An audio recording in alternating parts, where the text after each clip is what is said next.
Hi friends, welcome to ఆచి recipes and vlogs. ఈరోజు నేను ఒక ఎగ్ రెసిపీ చూపిస్తున్నాను. ఈ కర్రీ చాలా టేస్టీగా ఉంటుంది. ఎప్పుడైనా మన ఇంట్లో కూరగాయలు లేనప్పుడు ఇలా వండుకుంటే బాగుంటుంది.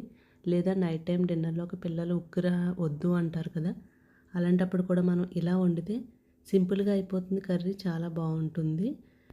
ఎటువంటి మసాలాలు వేసుకొని అవసరం లేదు. రెడ్ చిల్లీ పౌడర్ వేసుకుంటే సరిపోతుంది. ఇప్పుడైతే చూసేద్దాం. స్టవ్ ఆన్ చేసి కళాయి పెట్టేసి దాంట్లో ఆయిల్ వేసుకోవాలి. ఆయిల్ కొంచెం మరిగిన తర్వాత దాంట్లో ఒక 4 మీడియం సైజ్ ఆనియన్స్ కట్ చేసి వేసాను. దాంట్లోనే ఒక 2 పచ్చిమిర్చి చిన్న ముక్కలుగా కట్ చేశాను. ఆనియన్స్ పచ్చిమిర్చి వేగిన తర్వాత ఒక 2 స్పూన్స్ కారం వేసుకుని, అలాగే ఒక పావు స్పూన్ పసుపు వేసుకోవాలి. పచ్చిమిర్చి చిన్న ముక్కలుగా కట్ చేసి వేసుకుంటేనే ఈ కర్రీ చాలా బాగుంటుంది. పచ్చిమిర్చి కూడా మనం రైస్తో పాటు తినవచ్చు. ఇప్పుడు ఇవి బాగా వేగిన తర్వాత కారం అన్నీ పట్టించిన తర్వాత దీంట్లో వాటర్ వేసుకుందాము. ఒక గ్లాస్ వాటర్ వేసుకుని వాటర్ మరిగించుకోవాలి.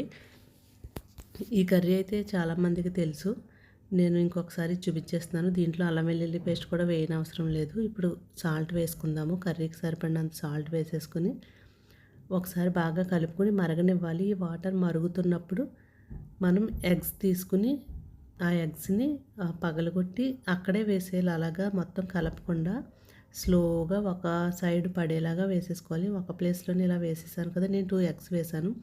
మన ఇష్టం, మన ఇంట్లో మెంబర్స్ని బట్టి 2, 3, 4 అలా వేసుకోవచ్చు. అప్పుడు కొంచెం ఆనియన్స్ కూడా పెంచుకోవాలి, అప్పుడు గ్రేవీ ఎక్కువ వస్తుంది. ఇప్పుడు మీడియం ఫ్లేమ్లో పెట్టేసి మూత పెట్టేశాను.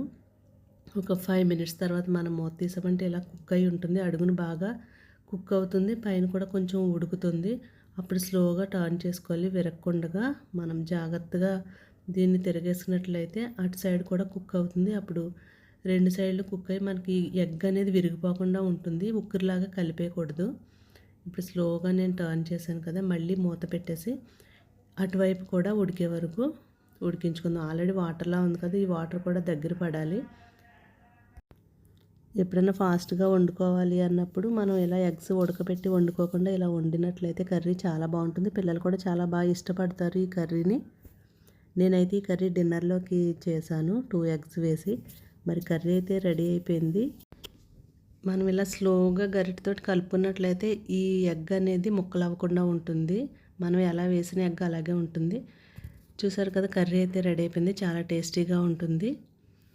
ఓకే ఫ్రెండ్స్, ఈ వీడియో మీకు నచ్చితే లైక్ చేయండి, షేర్ చేయండి. ఆచి రెసిపీస్ అండ్ వ్లాగ్స్ అని మన ఛానల్ని సబ్స్క్రైబ్ చేసుకోండి. Thanks for watching.